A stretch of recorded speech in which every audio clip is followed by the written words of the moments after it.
नमस्कार। जैसा वर्णित कर चुके हैं, दक्षराज और बच्छराज की कैसे हत्या हुई और कैसे उसका बदला इन भाइयों ने लिया। बच्छराज जिस सिरसागढ़ के अधिपति बनाए गए थे वह दिल्ली का सीमावर्ती भाग था। उनकी हत्या के बाद उनके अल्पवयस्क पुत्र मलखान चूंकि अपनी मां और चचेरे भाइयों के साथ महोबा में ही राजा परमाल की देखरेख में रहने लगे, तो पृथ्वीराज ने सिरसागढ़ पर कब्जा जमाकर अपने पुत्र पार्थ को सौंप दिया। मलखान जब युवा हुए तो एक दिन शिकार को जंगल में गए और वहां पहली बार उनकी जानकारी में आया कि उनके पिता के स्वामित्व के सिरसागढ़ पर पृथ्वीराज के पुत्र पार्थ कब्जा जमाए बैठे हैं।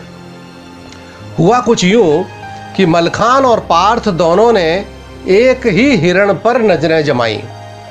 जब पार्थ उस हिरण पर तीर से निशाना साध रहे थे तभी मलखान ने उसका पहले शिकार कर लिया। अपने शिकार का शिकार कोई दूसरा कर ले, यह भला पार्थ को कैसे सहन होता। दोनों की भिड़ंत तो होना ही थी। मलखान ने न केवल पार्थ के कसबल निकाल दिए बल्कि चेतावनी भी दे दी कि सिरसागढ़ उनका है, 8 दिन बाद वे आकर उसका अधिकार ले लेंगे। शिकार से लौटकर समूचा घटनाक्रम मलखान ने अपने भाइयों और राजा परमाल को सुनाया और अपने पिता के सिरसागढ़ को वापस लेने की इच्छा जताई। किंतु महाराज परमाल राजनीति समझते थे।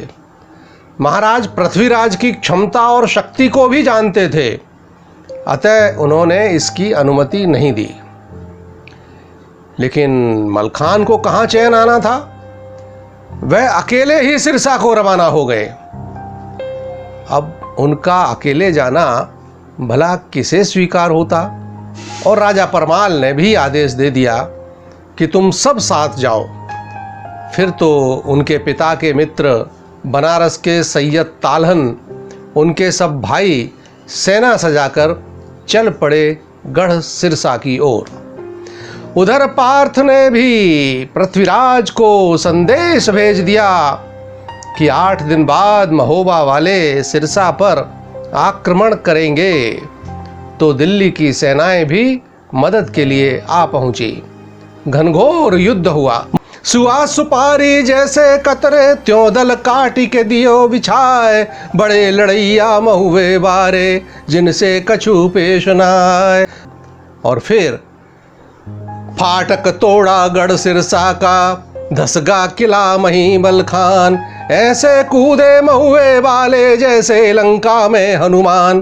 पार्थ भाग गया दिल्ली को जय दरबार पितौरा क्यार, हमरे सिरसा हमें दिलावो तुम सब लायक बाप हमार। इतनी सुन के पृथ्वी बोले कछु दिन धीर धरो मन माय, दांव लगेगा केहू समया पर लेवे जीत जंगरण माय। स्पष्ट ही इस पराजय के बाद पृथ्वीराज भी समझ चुके थे कि आल्हा, उदल, मलखान जैसे महापराक्रमियों को जीतना इतना आसान नहीं है। अतः उन्होंने अपने बेटे को भी समय का इंतजार करने की सलाह दी। आगे क्या हुआ जानने के लिए देखते रहिए आपका अपना क्रांति दूत। नमस्कार।